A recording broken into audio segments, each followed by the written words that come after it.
You shall not pass, you damn dirty dinosaurs.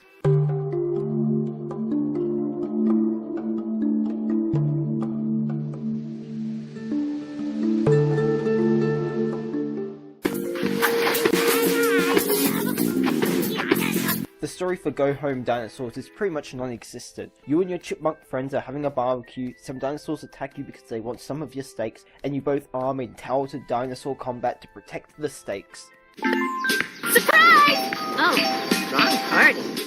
Go Home Dinosaurs gameplay is pretty much what you expect from a tower defense game, with a few differences. Each level has a different layout in which the towers have different areas it takes up. Think of them like puzzle pieces. The problem with this is the levels at times feel like they have been simplified. Think of it like a puzzle. Each piece has a section it would be optimal in, but if you want a piece to fit somewhere else that it shouldn't, it will hurt the rest of the puzzle. The other gameplay feature is you control a chipmunk, which is a movable tower. During the tower select scene, you can choose quick power-ups for your chipmunk. These will replace a tower you can send in, but overall the short power-ups are more powerful than certain towers. Also, at the end of each level you will receive coins in which you can buy power-ups or pointless costumes. Along with that, the max tower limit is 8.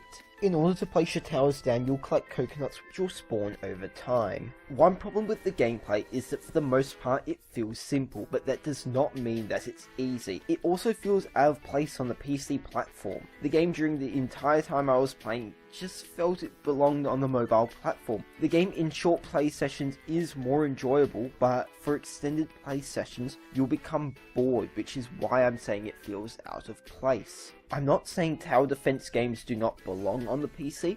What I'm saying is that this one felt like it would have been better suited towards the mobile platform. The towers are interesting, however a few of them are generic.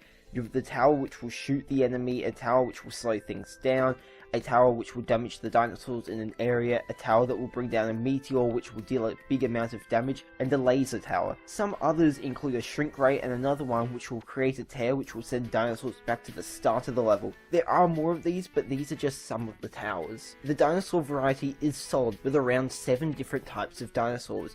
You have your typical normal moving dinos, you have your more brutish dinos, you have the ones which will run and hide behind its bush, wait and then continue running, the smaller kind which are easier to take out but move fast, and you have your flying variety with a jetpack on its back.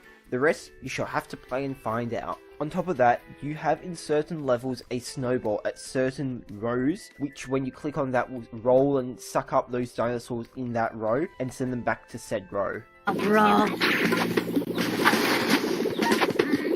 The music for the game is alright. Personally, this is a sort of game that will have you opening up your own playlist and listening to some of your own kick-ass beats. The art style behind the game is charming. It suits the game opposed to some sort of realistic design. Along with this, the voice acting is cute. It's more so the jokes that will drive you insane after you hear the same joke for the 50th time. As said earlier, the towers have a certain layout. They are optimal in.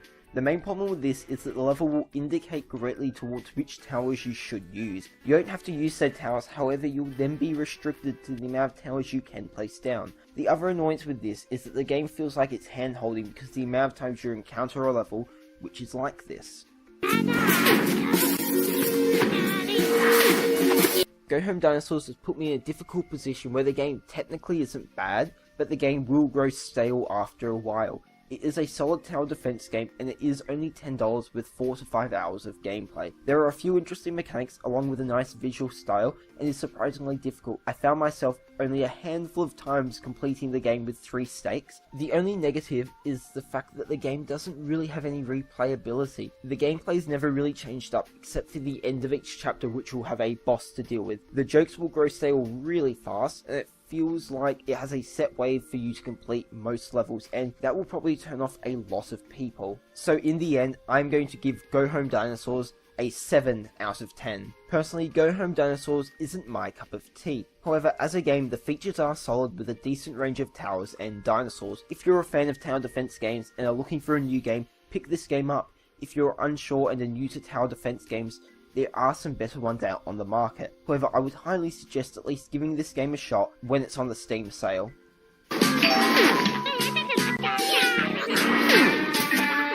Oh, no you didn't.